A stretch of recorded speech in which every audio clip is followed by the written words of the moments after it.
Alright, what's going on, guys? Trev back again. Here to bring you another video. This one's going to be doing my weekly review for last week's episode of Z Nation. This one will be a review of Z Nation Season 1, Episode 8, which was called Zunami.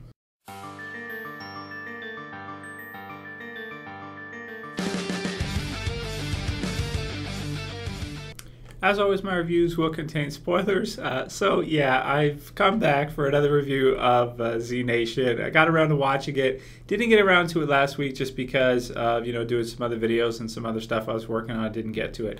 But people were telling me, they're like, Trev, you got to check this one out. You got to continue to review Z Nation. So I was, okay, all right. Plus, the promo looked pretty good. Basically, the concept of Zunami. You have, spoilers, by the way, you have a huge zombie herd, which is mostly CG, to tell you the truth. And in the episode, if I have one complaint about the episode, it's that we didn't really get to see this mile-wide herd of zombies. It was just kind of CG thrown in, and we got to see a bunch from up close, but we didn't get to see kind of a good visual perspective, I would say, of the whole zombie herd. You just see all the dust coming up from as they're walking, and just CG everywhere with dust with some zombies at the front. So it was okay in terms of visuals, but it wasn't fantastic. But this episode actually was really, really well done. Now, what it was basically, if you missed it, I'll explain. It splits between, the two groups, I guess, or, well, you have Citizen Z, who's played by DJ Qualls, the new guy, the really skinny guy in Antarctica or wherever, and his storyline was the best in this episode that we've seen so far from him. Yeah, it was really, really good stuff. I mean, okay, so basically he sees, kind of like not a spacecraft, but like a landing. I guess it is kind of like a space shuttle, right? And then out of it comes this Russian, space astronaut, I guess. And basically Citizen Z lets him in and finds that he can speak some English. And the two play video games and have some fun. And then by the end of the episode, it's revealed. Now, major spoilers. If you intend to watch it, this is going to ruin it for you.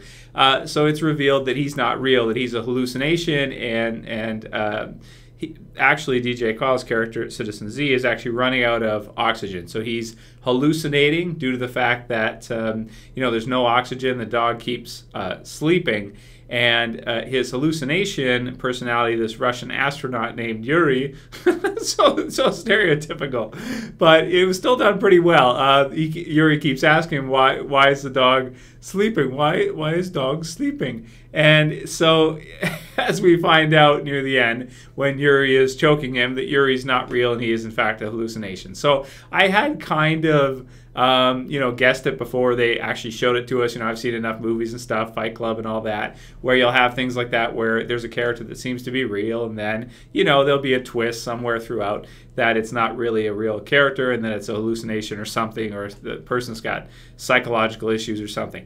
In this one, I like the way they did it, where it was kind of like due to the oxygen, and then he was able to finally realize what was happening and open the the airlock so he could get some more oxygen in. So I did like it. I did like quite a bit the way they did that. That was like half the episode was concentrated on that, and the other half was concentrated on our usual group of survivors. So that was done. That was really fun. I really did like it. Even though it was a bit predictable, it was still really cool, and I really enjoyed seeing that with Yuri and Citizen Z. Well, I guess Yuri's not real, but and even his name too makes you think of like because it's one of those common like Russian names that you'd hear in a video game or something. It's just a common name, right? So so that was really, really cool in this episode. Really well handled and really well done, I felt like.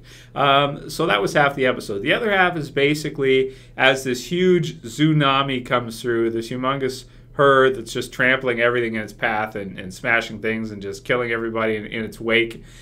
So many that you can't run around it. You have to basically hide and let it pass over you. So our main group of characters, basically, they're at first they lock themselves in one room, but then the tsunami smashes through that door and then to another one, and then eventually they smash through that to the point where they actually have to hide inside of, I don't know what to call them. They're like these compartments that hold bodies in like a morgue type thing, where you've got a door and like a latch. So after a body after someone dies, they'll put them on that, and then they'll slide them in and close the thing and lock it, right? So in this one, what they did is basically the survivors, except for minus one new one who shows up and then gets killed almost right away, they hide inside these, and as the zombies come in and smash through the second door, they obviously aren't smart enough to figure out that they're in these I don't know, morgue locker things, body lockers, whatever they're called.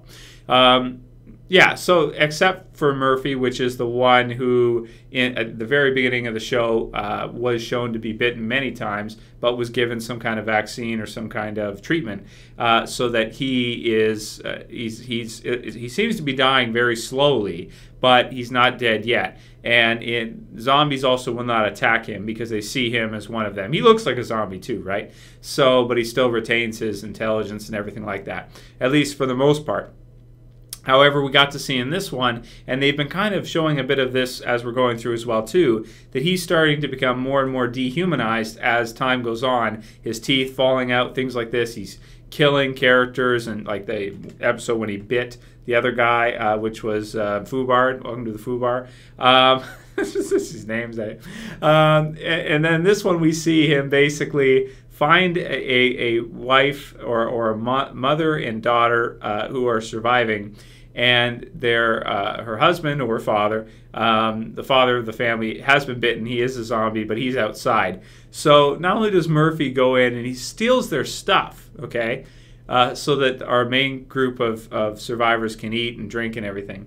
He steals their stuff, and then as he's leaving, he lets the father zombie inside.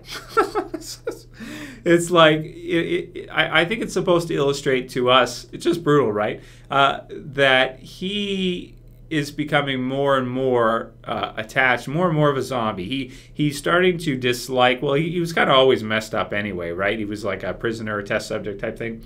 But to me, it seems like he's becoming more and more less connected to the human side, and he's more and more zombie-like all the time. Even though he does view them as, mindless, basically, he still seems to have quite a disdain for other survivors out there. We get the sense that he does like our main crew of survivors because he's been with them for a long time and they've saved him, basically, and gotten him this far. But everybody else, it seems like he hates. So anyway, pretty good character stuff for him too, and it was really exciting to see them all hiding inside of these, these things as this huge thing of zombies comes through.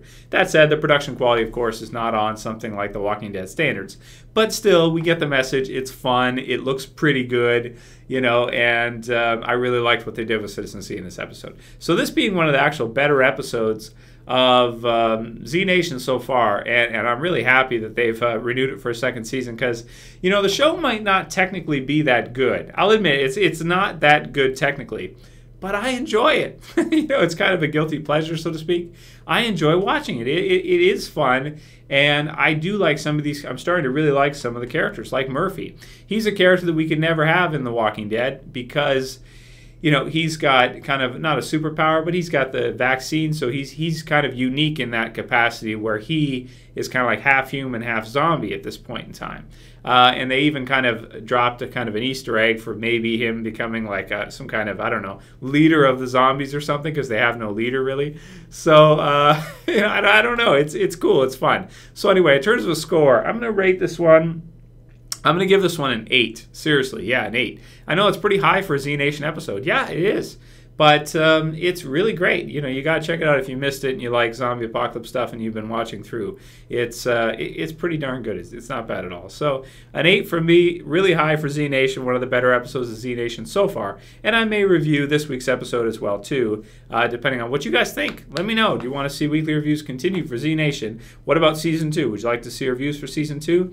Write it in the comments below. Let me know what you guys think, because I can do it if you want to see it. It's up to you. It's your decision. So tell me. Let me know if that's what you want. Anyway, yeah, if you're new to the channel and you want to get these videos weekly or reviews for The Walking Dead, all kinds of zombie-related stuff, feel free to subscribe. And yeah, that's pretty much all I got to say for this one, guys. Do me a favor, please. Thumb it up as usual. And I'll see you for the next one. As always, it's Trev. I'm saying peace.